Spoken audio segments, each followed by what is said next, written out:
Before we get into it, I just want to say one thing to all the Microsoft fans. Oh my God. We did it, PlayStation. We got him. Console wars done.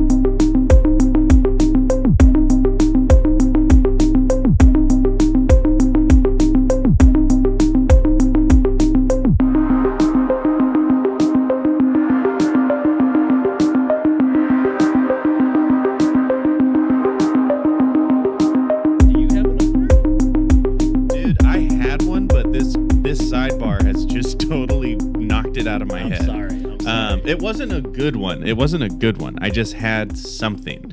And now I can't remember it. I'm so sorry. Hey, you know what? This is the DMGT podcast, a podcast about tech and music and gaming stuff. Podcasts. All the things. It's just a podcast. I'm your host, Danny. And I'm Spencer.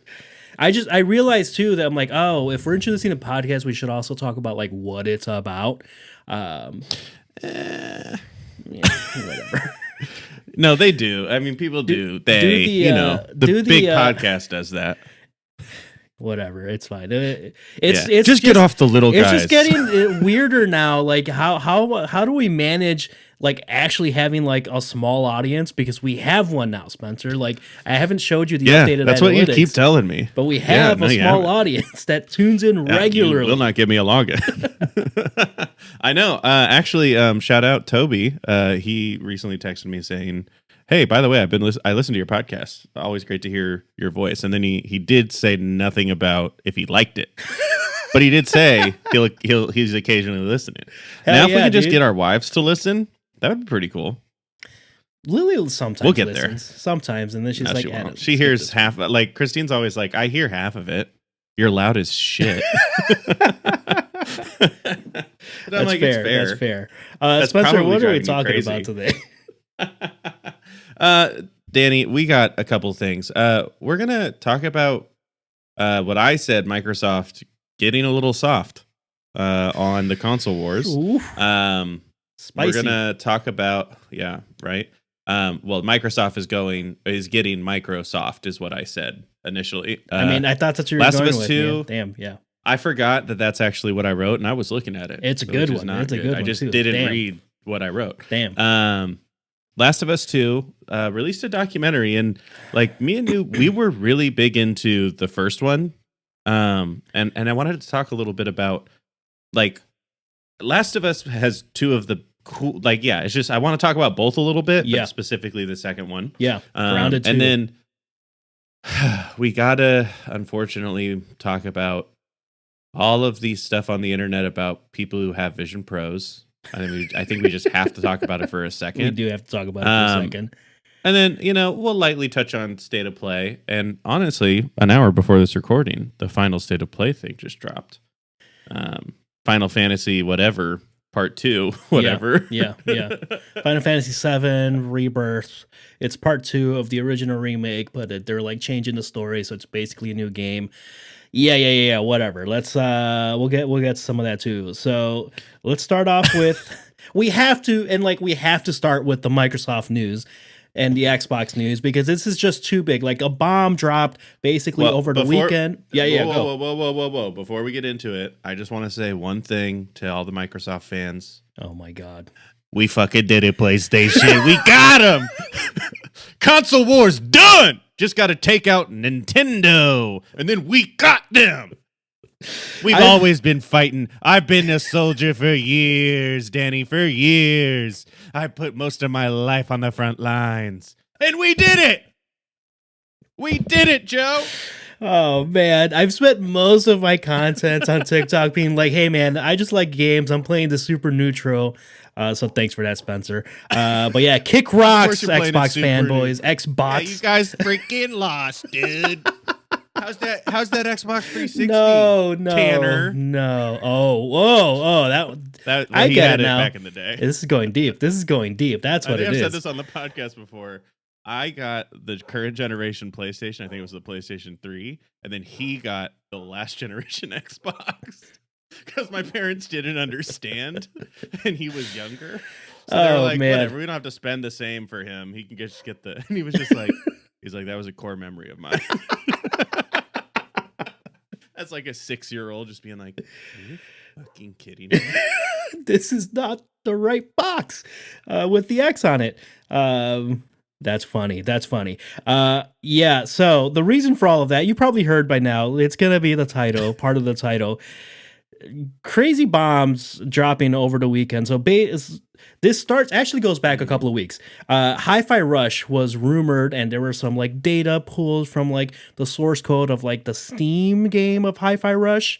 There were a red shirt. They found like some yeah, like the in-game shirts that you can change your character, like, you know, just like the skin or whatever. And it was like, this looks an awful lot like this is a shirt for the Switch and a shirt for the PlayStation versions. Is this game about to drop on PlayStation and the Switch?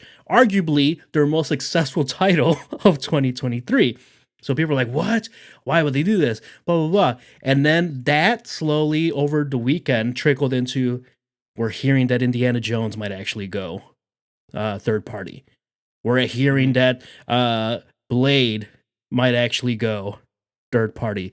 Holy shit. And then it just kept going. Boom, boom, boom, boom, boom. And these are not like direct lines into Microsoft, but like reputable journalists, not random influencers, not random YouTubers, like actual journalists that have connects in the game, in Microsoft in particular. Tom Warren, I think, is one of the biggest ones that I think for me drew some validity to all of this.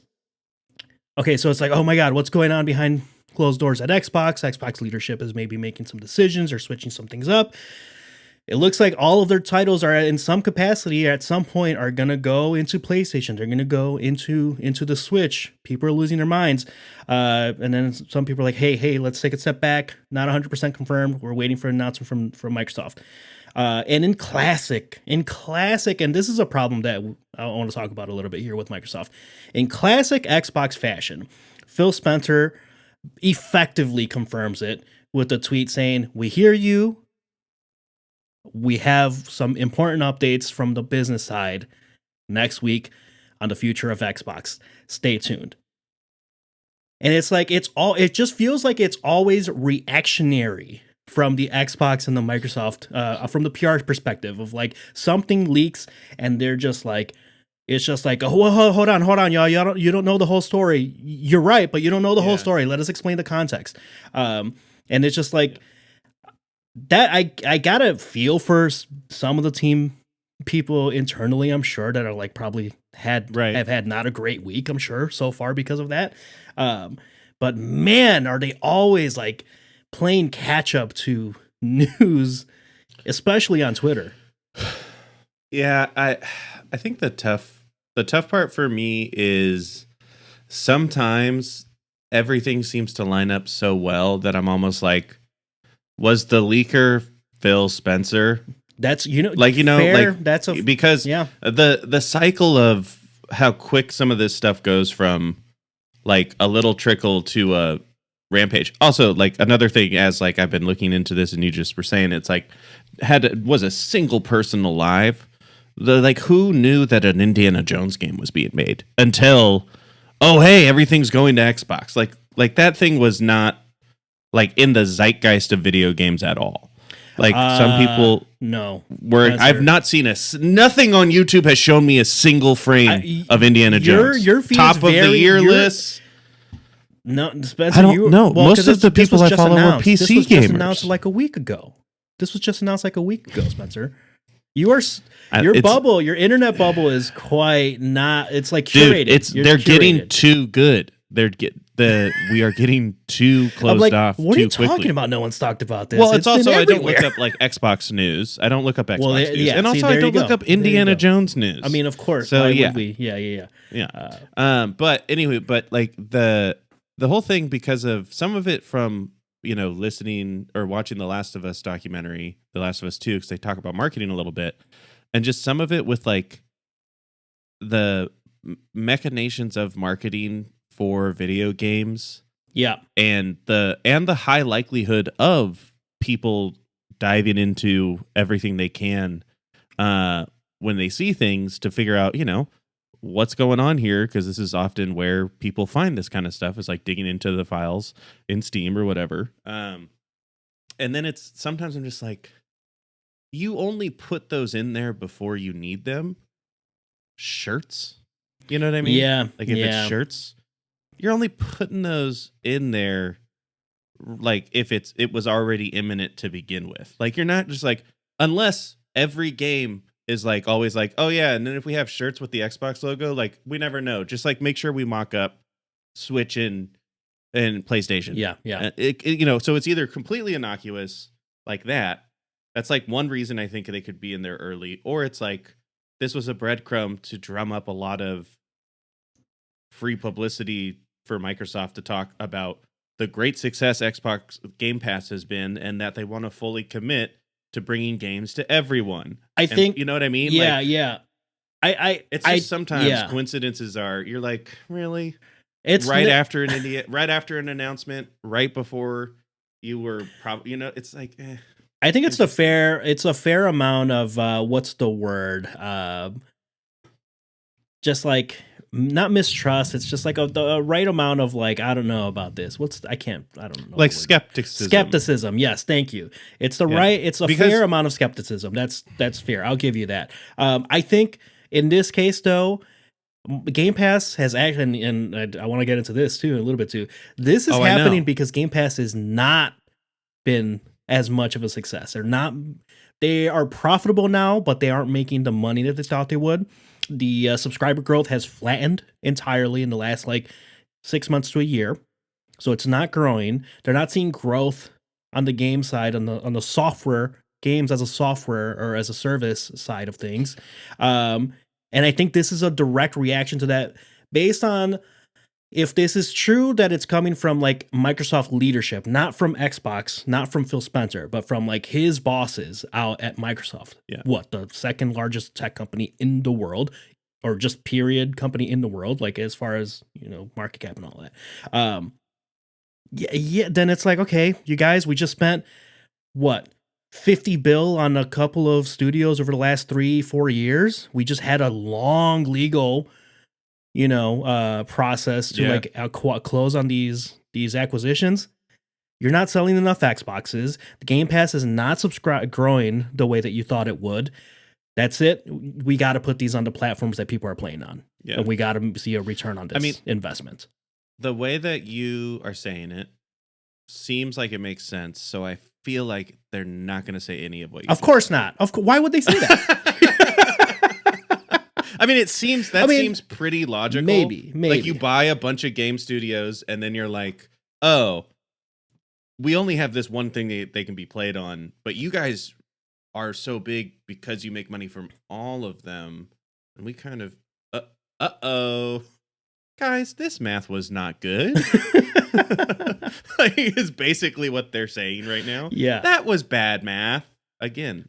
Not again, because I think it was on the preamble we cut. But math, man, it's scary. Math is scary, dude. And when math you're talking super scary, billions of numbers and dollar signs in particular at publicly traded major corporations, they become even scarier if you're not hitting the fake projected one. Have you ever transferred money from your checking to your savings or savings to your checking, and just putting the zeros, you want to do $100, right? And you're like, okay, but let's make sure I don't add another one, because then I'm literally fucked. If I don't notice that, I'm screwed on both sides. Yep. But it's like that with a lot more of the zeros. Yeah. So it's I don't think necessarily that Xbox is going to go away entirely. They're too big. And they're effectively trying to become a Tencent or a Take-Two, where they are these super massive publishers that have all these video game franchises under them. And from that perspective, I'm like, okay, I guess I could see why, the CFO over Microsoft would say, hey, all of those companies are making a shit ton of money hand over fist. Let's just let them keep doing that. So let's just do that and make money. Yeah. I don't think Xbox as the console goes away entirely, but if you're an Xbox, from the perspective of like I invested time and money because I can't afford like all the consoles. I just happened to pick the green one because that's what my friends were on. From that angle, I could see why some like gamers would be disappointed because they're like, damn, I invested. The feeling of like I could have been playing the PlayStation games all this time and now I'm going to get the Xbox games on that console too, but I don't get the blue games on my green box. From that sense, like as a consumer, like totally valid feelings to be like, this sucks. Yeah. I mean, I think that's why, I don't know if you know this, exaggerating my feelings about the console wars initially. Yeah. It's a slight exaggeration, but I think that's the problem when anything you dig in like that hard. Like, that's just, like when you dig in, like people that were actually legitimately serious about the console wars. I was only ever serious about it in the sense of, oh, if you don't have the same one, I can't play with you. Right. Like that was really when I was a teenager. That was the only thing I was thinking about. And like, if more people chose the other way, I would have gone the other way. But the people I played video games with didn't. And that's the right way to choose. But there's like, right. But then it's also when you do either financially need to, or just because you're like path of least resistance PlayStation, you have to understand that does mean you miss out on the other side. Yes. And if you're super, super mad about it,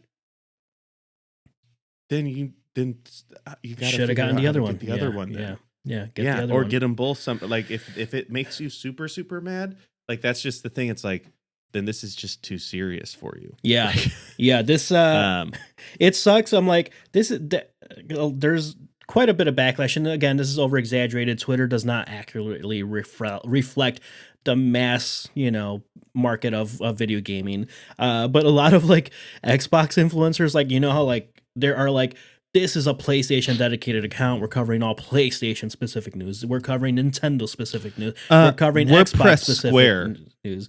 It's like, this is why I never understood, like, if I only have an Xbox, I understand following those, but like if I'm a like content creator like we are here, like it never made sense for me to like really dig, like I'm only ever going to talk about this one company's thing because that's who I chose, like a sports team. Unless it was Audio Technica, and then we would. And then Audio Technica, you guys asked us to just fully shift over to an Audio Technica podcast. We're both Audio Technica, right? My microphone, all of our stuff is Audio Technica. Yes. We love you. We love you.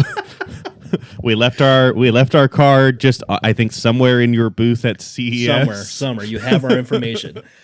Please reach out to us. Please let us know. Please. Good fish. It's that's the part where it gets a little bit silly for me. It's like, okay, you guys, like the whole like I'm not supporting anything Xbox related anymore. Like, what? Yeah, I've been trying to convince you to get Game Pass. I will say there is one place that I do think being this divisive makes sense, and that is, of course, politics. Oh my god.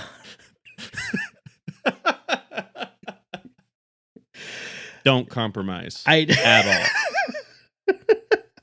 Damn it, you get me every time with that one, man. I should know it's coming, but all right, Spencer. You knew. I didn't know. I should know. I should know at this point. Look, I think hopefully this doesn't mean that like, because I do agree. I do think that PlayStation has gotten quite complacent, and we're gonna touch on part of why I think that is with the Last of Us documentary stuff. Yeah. I do think they've gotten a little bit complacent, this generation in particular, and they aren't like, cranking out like the hard bangers. Like it felt like the PS4, we had like a really hard banger every single year, multiple times a year. And the crazy thing, it is just so crazy that every time we kind of talk about this, either on the pod or like just us two talking, I'm always like, yeah, but it didn't come out that long. Wait a second. It's been a while. Come out quite a long time. It's been a while. Yeah, it's been a while. So that's the only. Because I'm always like, no, it took a while for. Wait. That's my concern of if PlayStation effectively becomes the de facto console like 5 years down the line, because like why get an Xbox if I'm going to get all the games here, or just get a gaming PC, whatever. But there's less of an incentive from PlayStation, because while Nintendo is a competitor, It's not a competitor They're to the not same really sense. yeah. It's not a same. It's like Yeah. they're targeting a whole different demographic in the gaming space. Yeah. I think We'll see. like the potential interesting thing, not interesting, maybe scary, but maybe interesting, is like, you know how like when you like go up the chain of like who owns stuff, like more and more you realize it's like, oh, Yeah, it's a it's all company I've never heard of yeah. that owns all of these things. Like that could just be what like Microsoft's gaming and like let's call it leisure electronics divisions are going towards, where it's like, no, we're just gonna be the company above the company above the company Yeah. that just decides how much of those companies get funded, and then for more or less just let them do their stuff. Yeah. And then we just get a cut of it all. You know, it's like mafia mentality. Like literally, it's like that sounds like what the mafia is, right? Yeah. We're just like, hey, you got whatever you earn, some of that comes here, some of that comes here. Why? Because I'm above, and you so below. It's effectively business. I think we really solved it tonight. Microsoft is a mafia, and they're coming for us now, Spencer. So I'm not going to publish this Microsoft episode. Mafia. Dude. Oh no. I can't. That's what the soldiers in the console war are going to start calling themselves. I can't help but to think that. Don't choose tiki torches. Whatever you all do when you're like mad and like outside of Please, Microsoft. yeah, don't. Just use some other form of light. Pitchforks and yeah.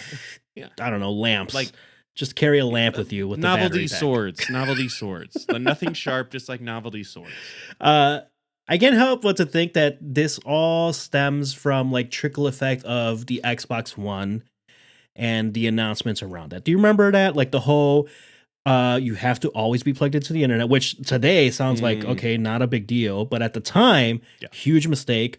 The you can't share games, even the physical copies, with people because they'd have to check like your internet connection is like very early DRM of you know validating it. So your game, you have the license for it, yada yada. This was E3 way back when, like 2013 or whatever, whenever the PS3 and the or PS4 and Xbox One was launching, and then PlayStation comes up and just goes, "Here's how you share a game on PlayStation 4," and they just hand each other the game. And I feel like from that trick, they never fully recovered from a brand and PR perspective because they backtracked on all of that.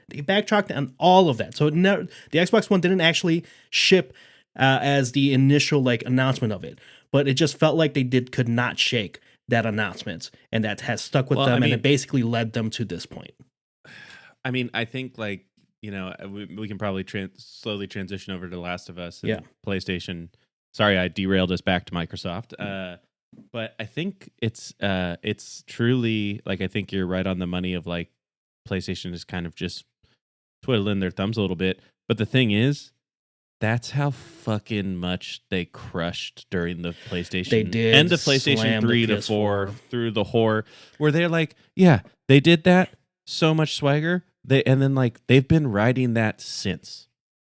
Like more or less, like they've been riding it since the announcement of the last generation. Well, 1.5. Depends on what you think pros are. But. Yeah. It's...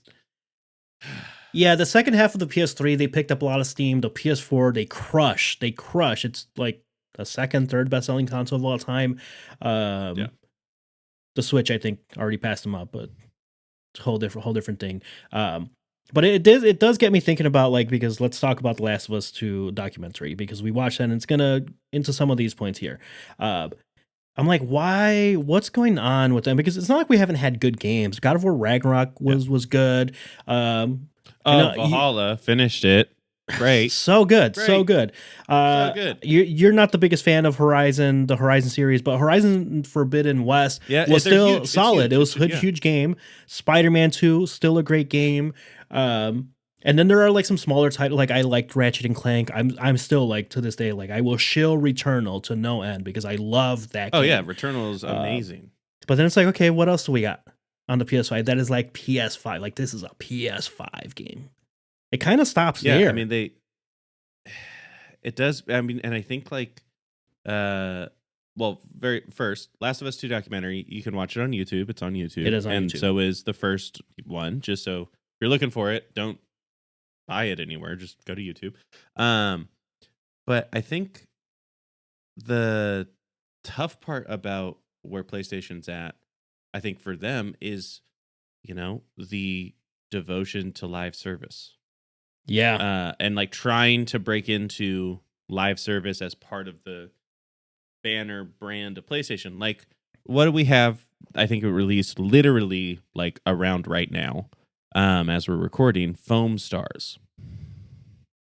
Their new free-to-play, PlayStation exclusive, live service game. Effectively, Splatoon, just straight up a Splatoon ripoff. I mean, who was like, man, it'd be really good, a Splatoon ripoff on PlayStation 5 that I can spend some money in with some skins. Like, it's like Square Enix made this game versus doing anything else. You know what I mean? Like, and I think a lot of their studios were working in some capacity on some sort of live service game. Yeah. Right? Like even so, and like a lot of them have been abandoned. I'm not saying everyone's currently working on them, but like at the very beginning of the generation, that was kind of where it seemed PlayStation really wanted to fully head. Yeah. And I think we're on top of the pandemic. Yes. Okay. I'm glad you then brought this too, up. and slowing everything down. Now it's like, well, we had all these live service games, and then we realized this is a mistake. You can't just assume that a bunch of them can exist. There's only so many people that play live service games for a long time. Right. Maybe we need to get back to the balance, and I think like PlayStation has even mentioned kind of that. Oh, they've have straight up said we are pulling back. Yeah. We are pulling back on live service focus. And then, so if you do that, you're gonna have some slow ass times, and that's where we are. Yeah, I think that's a really good point. The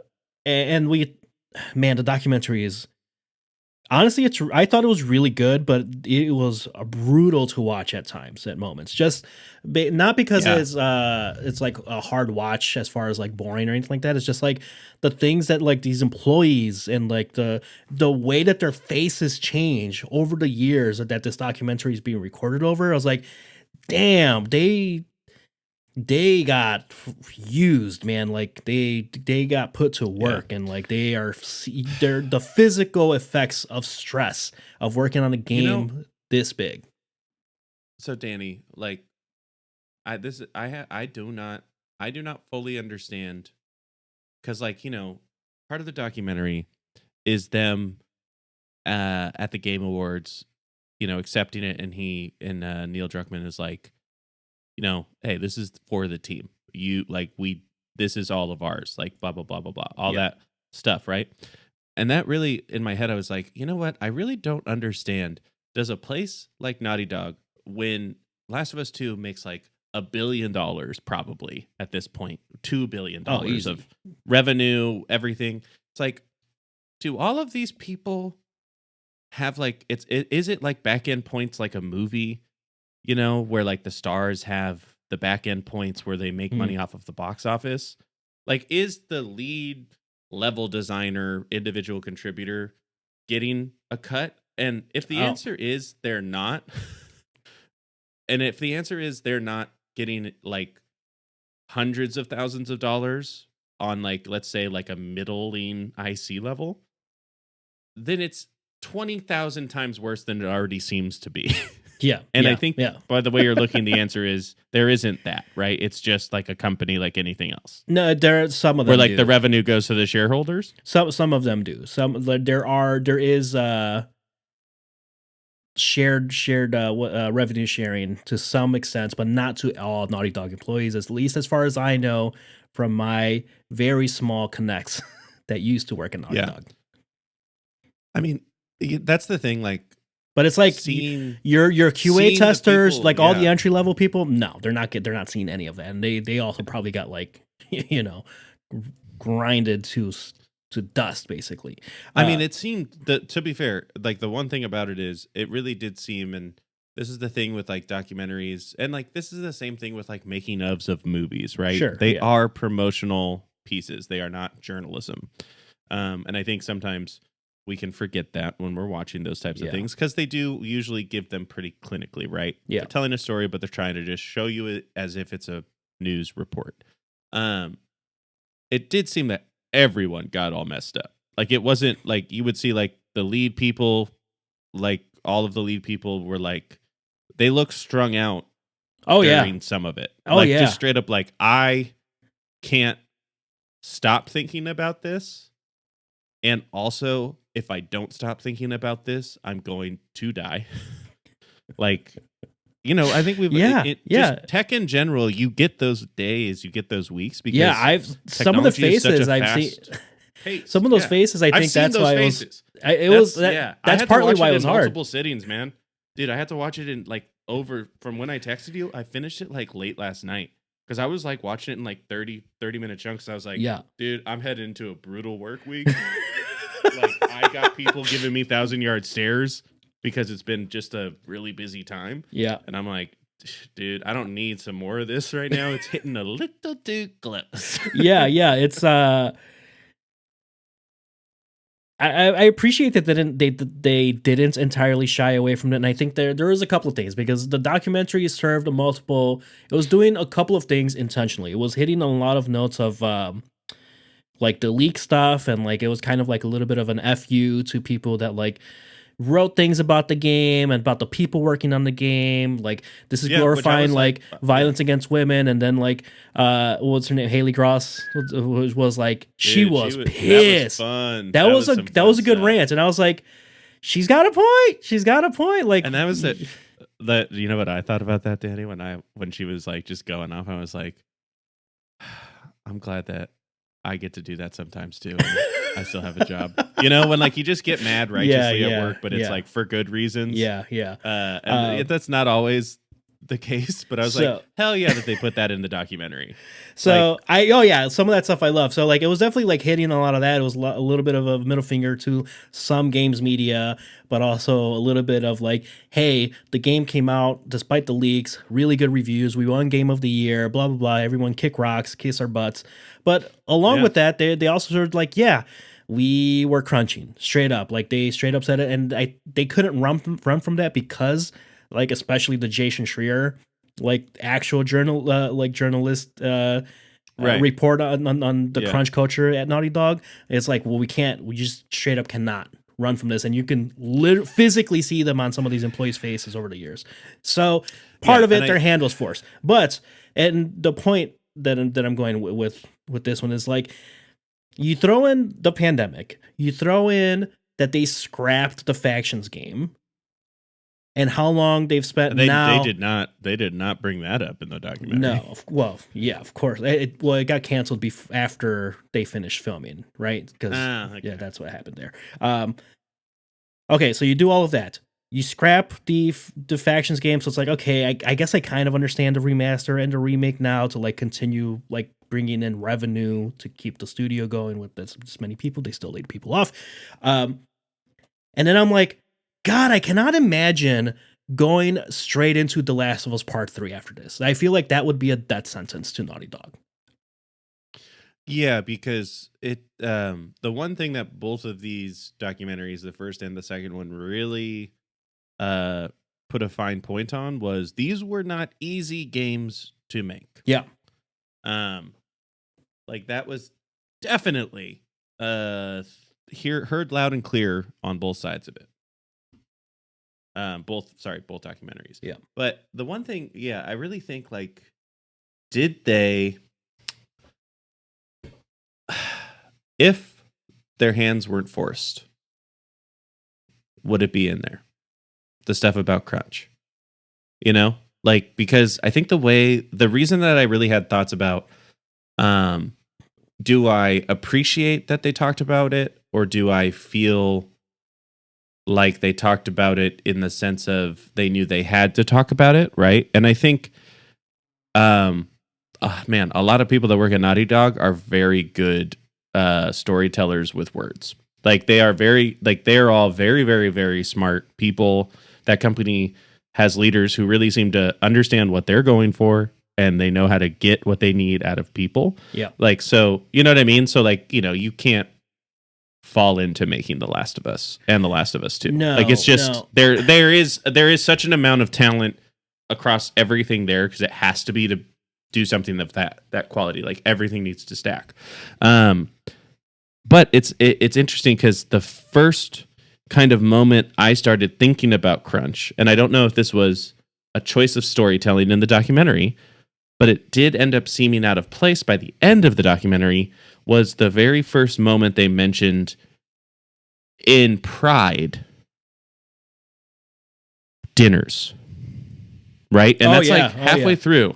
They mention this, like one of the main highest up people is like glowing about how nice he is because he, like the company gets dinners during tough times. Yeah. Is basically like how he positions it. And then they kind of gloss over it there. And then the rest of the documentary happens, basically. And then they go, oh, by the way, here's like 10 minutes about crunch. Right? And so thinking about this podcast or this they come back, they do directly address that of like, hey, that wasn't a real way of addressing work. Right. balance. But I'm saying because the documentary was filmed and then they finished it in 2023. Yes, that's a good point. That's a fair point. Yeah. Is the stuff that we saw up until the 2023 stuff, is that how it was intended to be at that time? Because it doesn't make sense to really bring that up the way that they did and gloss over it so hardcore and then spend a lot of time backtracking it. Sure. I'm like, were they gonna gloss over it? You know, even though this like literally seemed to like almost kill people. I think it's like a little bit of both, right? I think it's the right level of skepticism, but it's like not a problem so unique to Naughty Dog that it's like, you know, like whatever. Like, I'm not trying to gloss over it either, because I also don't think that like a company that is like so hard and like we're gonna like grind our employees to dust and just get the shit shipped also makes a space for all the accessibility things that like legitimately was very. They literally pushed. Since The Last of Us Part 2, they have forced all other developers to incorporate that level of accessibility for differently abled gamers. And it's like, you don't really get the capability to do that in like an entirely rotten and toxic work environment. It's one of those where it's like, I'm not going to pat you on the back for addressing it, but it's like, I'm glad that you didn't run from it at least, you know? Yeah. And I think like the thing that's very interesting is it does seem that there's a lot of consistency at Naughty Dog in all of their like either what seem to be like relatively high level individual contributors /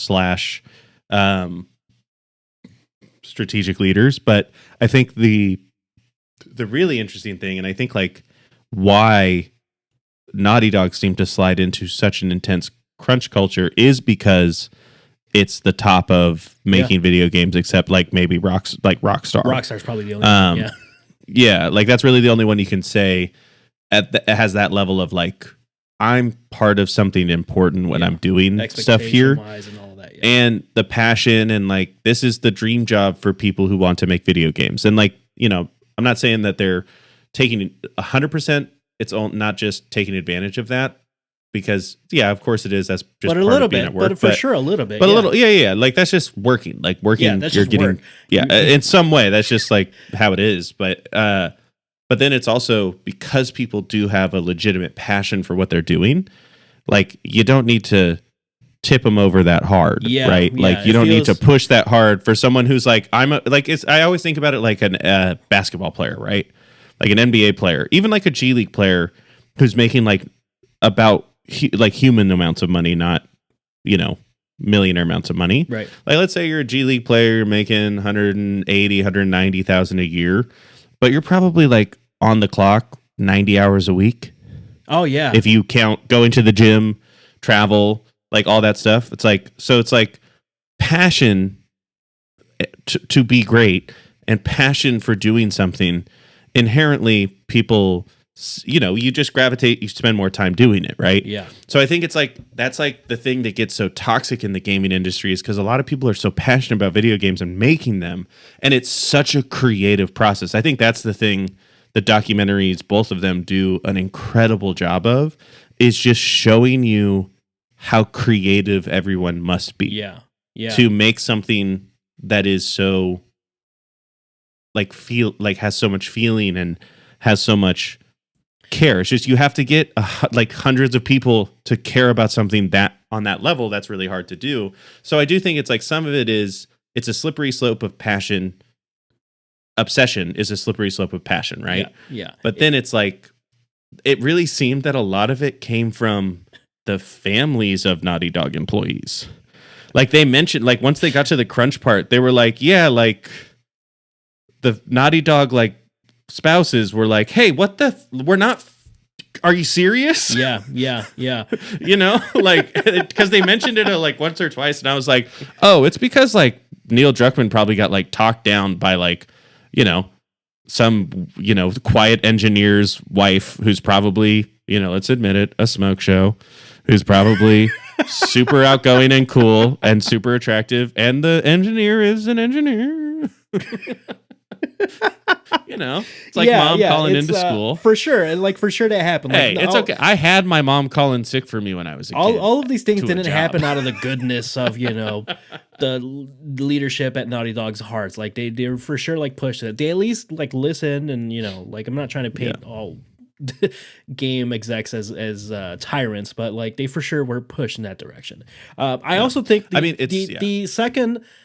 the other level to this is I don't think this is sustainable long term. I think I don't think it's sustainable long term to like. I think there are exceptions to who can get away with not releasing games this far apart while also maintaining the quality and not grinding your employees down to like dust.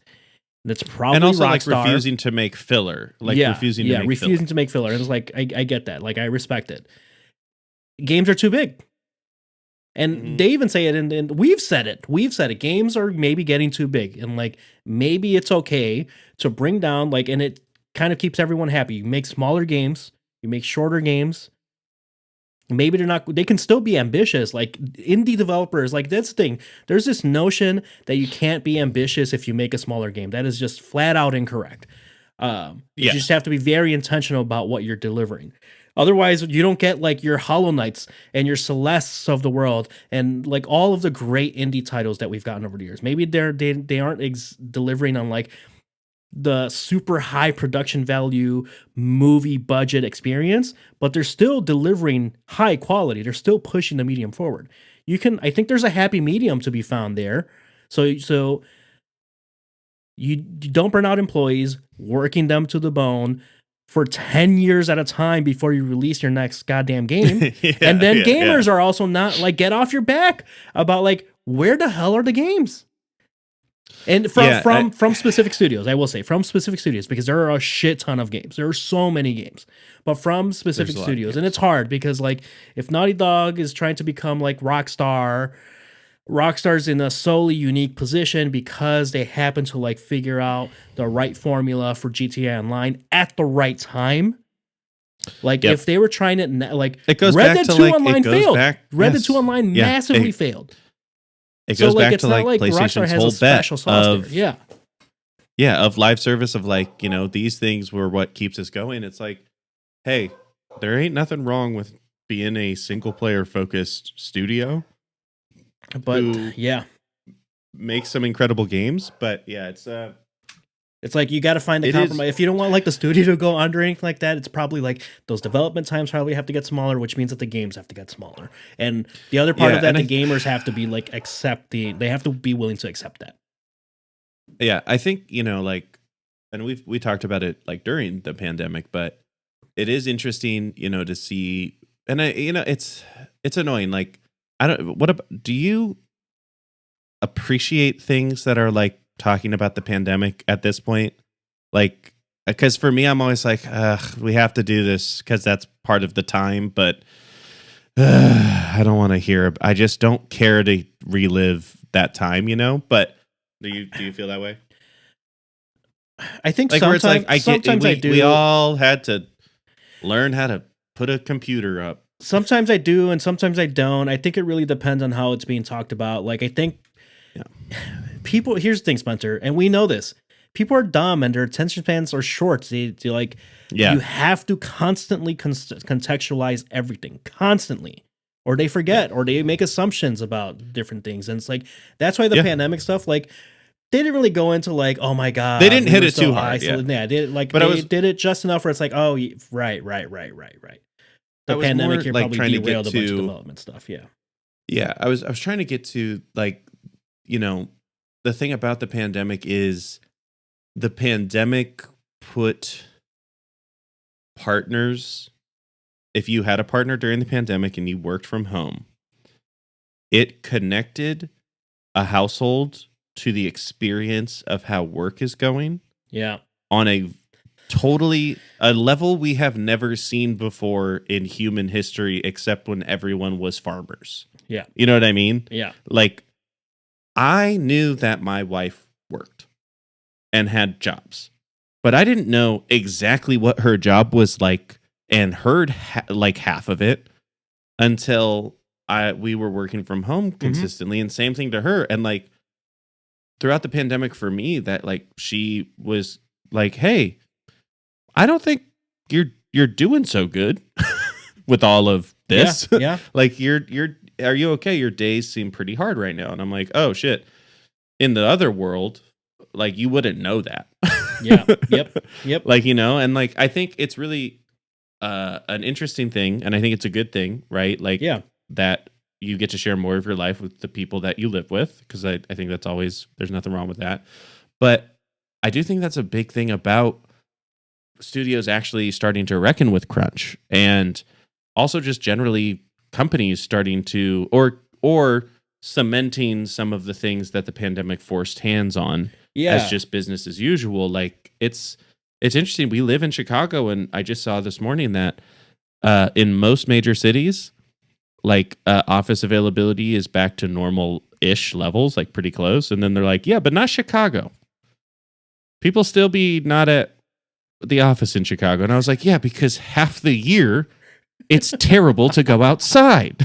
Yeah. Why would any of us, if you don't be have like, to, you know what? If you don't have to, like, screw that. Yeah, it's like, we all were like, yeah, but it's like, it's dark and it's 2:30. You know? Yeah. It's like, No, thank you. No, come on. thank Like, you. isn't it better that you don't see me depressed in front of you for 8 hours? You only see me on the call depressed? That's probably better, right? Because I'm sad. It's it for sure changed like a lot of that, and I think, I don't know, it's contextualizing all of those experiences, I think, still needed to happen. And I think it also explains, like, at least for me, it's like sometimes I'm like, okay. I'm still not going to give PlayStation entirely a pass for, like, hey, you know, it's your fault for deciding to go live service and not seeing the writing on the wall. You made this announcement and these decisions pretty late into the game. You should have seen this coming. You have analysts. But we are so excited for Foamstars. Like, we can't wait to play Foamstars for the next 10 years. Like, it's going to be so crazy. Like, everybody's going to be like, Fortnite, what? I'm gonna play it for a week and then, like, no, you're not going to play it. You're not going to play it. Are you still playing the finals, Danny? I played it for a week. I played it for a week. Did you, though? I did play it for a week. Quick question, Danny. I was comparing trophies on God of War Valhalla.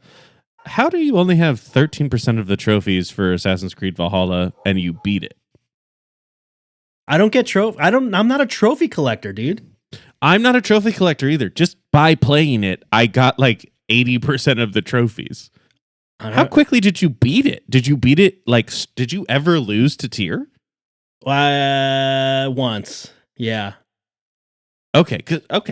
That's maybe why. Because I lost a couple more times at once. I also didn't play this on hard. I played it. Yeah, I mean, I got pretty comfortable with it, and I played it very easy. Because you play on hard usually, and you played on normal. Okay, so I played on normal, and I usually play on normal. Okay. Oh no, this one I was like, so you just cruised through. Yes. Okay. I mostly cruised. Danny, I was really looking for the answer here because I was like, is he fucking lying about finishing it? I was like, did he just watch it on YouTube, and is this dude fucking lying to me about this? Because I was like, you got 13% of the trophies and you told me to look for the ending. You were like, "Oh, the ending's gonna be good." I'm like, "Well, how did you 13% of the trophies?" I have like all of them. Look, that's how bad I am comparatively. I got pretty. I think I'm pretty good at video games sometimes. No, I just lost my train of thought here. Whatever. Yeah, I'm sorry. I had to ask. I've been wanting to ask like fair. the whole thing. That's fair. But I was like, I can't figure out a way in. No, it's the thing about Foamstars and Splatoon in particular, like the concept. The weird thing is, like, I think the concept is there's something there about like playing a shooter where the things that you shoot permanently changes the environments, and that's a mechanic of the game. Like that's what makes Splatoon so successful. The concept of that is I'm not opposed to that. It's just like that the fact that it's so blatantly trying to be Splatoon, and then the Square Enix devs were like, "Hey, stop comparing us to Splatoon. We're not just Splatoon." It's like, okay, you guys, come on. There's his paint. There's his paint. Are we serious here? Ours is foam. Come on. This isn't a big enough. This isn't a genre yet. Like maybe it becomes a genre, but it's not yet. All that said, I say to Splatoon, do you know what I say to Foamstar? I'm gonna cut you off, Danny. Bring back Greg Hastings paintball. If we're gonna be painting stuff, bring back Greg Hastings paintball. Would you actually play whichever that, Spencer? console? Would you actually? I play would that? absolutely, dude. If it had a new Under Oath music video connected to it, hell yeah, I would, dude. Damn, that's a deep cut, dude. Oh my god. Dude, hell yeah, man. That's where I discovered Under that. Oath, dude. That's sick. We talked about it on the podcast. Have we? Oh my god. Yeah. Because I thought it was a phantom of my imagination, and then you were like, "Oh yeah, shit, I remember that," and I was like, "Okay, this is That always pulls from like somewhere deep in the memory archives that I'm like, whoa, yeah, every time. It's a core memory of mine. I can literally put myself in my childhood room the second I can see it all, Danny. I can see it all. All my grandparents are alive.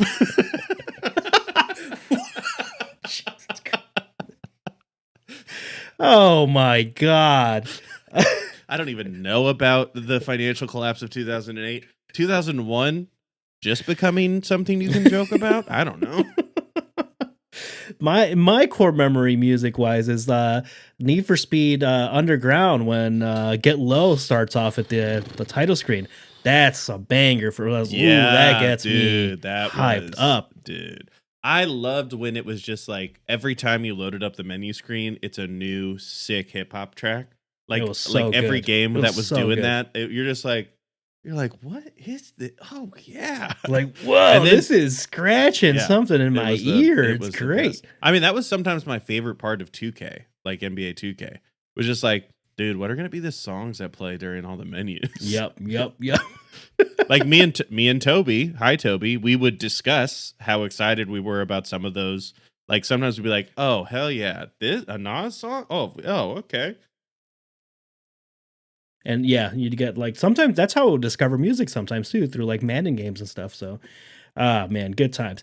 I don't even remember what else what was the last thing we're moving on. We're gonna talk about Vision Pro and quickly state of play recap. And we might not even do the state of play recap. Basically, the recap is a lot of games got trailers. Man, they really assumed that everyone finished Death Stranding because what did that trailer mean? That, you know what? Here's the thing. I respect the trailer. Cool as hell. I respect the trailer. I respect the trailer. Awesome. Every time Kojima talks, idea what's going on. Every time Kojima talks or shows something, it's like, I really need to give Death Stranding more again. I got 10 hours into Death Stranding. I need to force myself. I got through Death Stranding for about 10 hours, and it's not bad, but it is impenetrable. And I'm like, I'm playing it for like 10 hours, and I'm like, does none of any of what I'm actually doing actually matter? Because they're like, here's all your new stats, and I'm like, I don't think those do anything. like literally I got to a point where I was like, I don't think any of the ups do nothing. And I think that's part of it. Maybe I don't know. It's that like trailer looks absolutely insane. Of course, the puppet and like what was it like in 10 frames per second or whatever, like something ridiculous. the guy with the he took off his mask and he's got Joker paint on his face. It's so funny. It's like, this is so ridiculous. And then he whips out a weird guitar thing and starts zapping people. Like, what the fuck is going on? I love it. I mean, like, I do, like, the thing is, like, in those 10 hours I did play Death Stranding, I do think you should play it, but I do think you need to make sure your vibe is right. Yeah. For the, like, if basically you get, like, 10 minutes in and you're like, nope, just, like, try again later. Don't push through. Because that's kind of how I've treated it. I'm like, if it hits, I'll go do it. If I'm like, ugh, I'm not going to try to push because I don't think it's going to work. But there's a lot of really, I mean, walking around sucks and it's a constant struggle. You literally constantly have to think about it just like you're actually doing it. It's really frustrating. I think that's the whole point though, right? I think that is like the core mechanic. Yeah, no, the core mechanic is the walking, the traversal, shockingly realistic. And it's really interesting to think about. But then actually doing it for as long as you have to do it, you're like, okay, for real. But then every once in a while, it'll just like kind of get more cinematic and like bring a song slowly on. I did appreciate like that in the beginning. I was like, song, this was cool. This full ass song plays as you're walking around. That's such and a then Kojima you're literally thing like, to do. That's such a I know. Kojima And you're thing, like, you know what? Maybe this is the coolest thing I've ever seen. Like, and that's the problem with the game. It's like, sometimes I'm like, this is maybe the coolest thing and I want to obsess about it. And then like 10 seconds later, I'm like, I'm going to fucking throw my PlayStation through an Xbox. I don't want to do this anymore. You know, why can't I just put the ladder where it seems like it should go? Why do I have to minutely fidget with the ladder? Just snap it to the place. Because because it's too close to real life. I know. I know.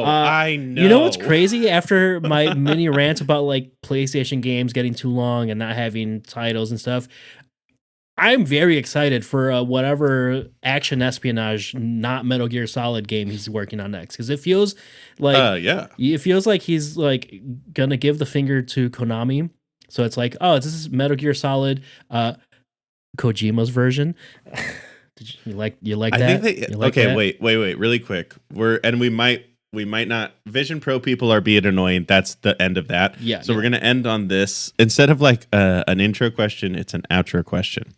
Metal Gear Solid, right?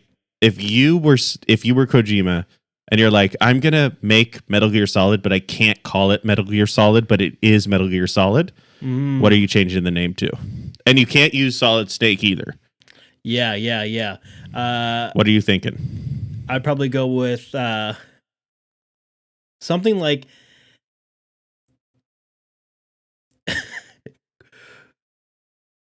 Gold Rush or like Gold Gear Rush or something, like, I don't know, something along Paper, Pinwheel, Play-Doh. Hold on. Triple P. Platinum Wheel Fast. I don't know. Pedal Shear Stolid. Damn it. I think Stolid's a word, I think, right? I was gonna go ghetto. Oh, ghetto fear. Mollid. Wait, no. Ghetto fear palette. Fierce. Yeah. Go see the Sphere. Solid. Solid, I guess. Gaseous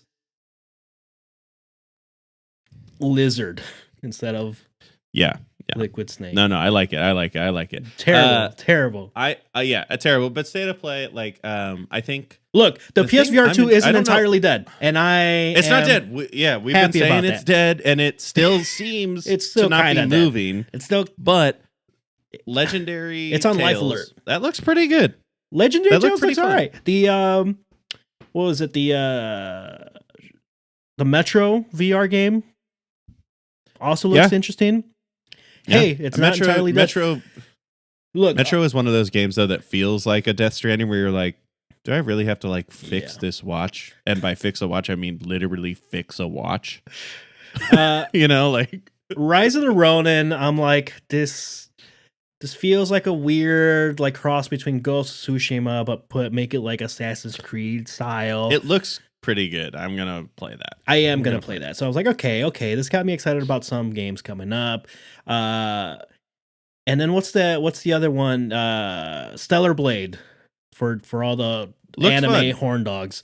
It does look Yeah, fun. honestly, It does look the thing fun. is, like, as I was watching that trailer today, I was literally just saying to myself, it's gonna be one of those games that, like, when you play it, that's the only game your wife ever right. Yes. actually watches while you play, and it's Mhm. like, hey, why is that girl's butthole shown? Basically, because it's like the back of the costume is like all the what is like stitch, like not stitch, Not you know what I Stitch. mean? Yeah, Like, yeah. whatever. It's like Whatever. shoelaces, laced. Duh. Danny, I have a question for you about Dragon's Dogma 2. Yeah. Because I didn't watch the actual state of play. Did they talk at all about all of the hubbub online about it seemingly being locked at 30? No. What do you feel about that?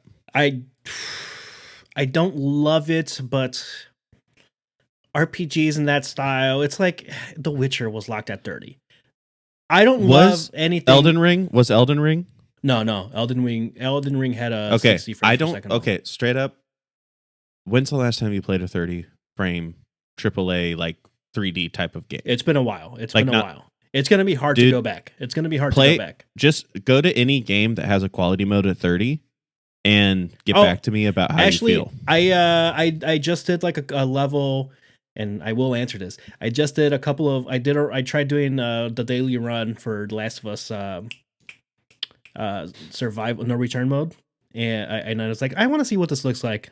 Fidelity 30 frames per second. It's unplayable, right? This sucks. This Yeah. sucks.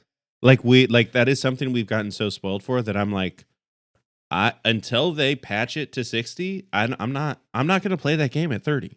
Oh, I'm going to play it because I'm a sucker combat, but for fantasy. I want to, but I'm like, it will stress me out at this point. We are spoiled. But also 60 frames per second is just better. It just honestly, better.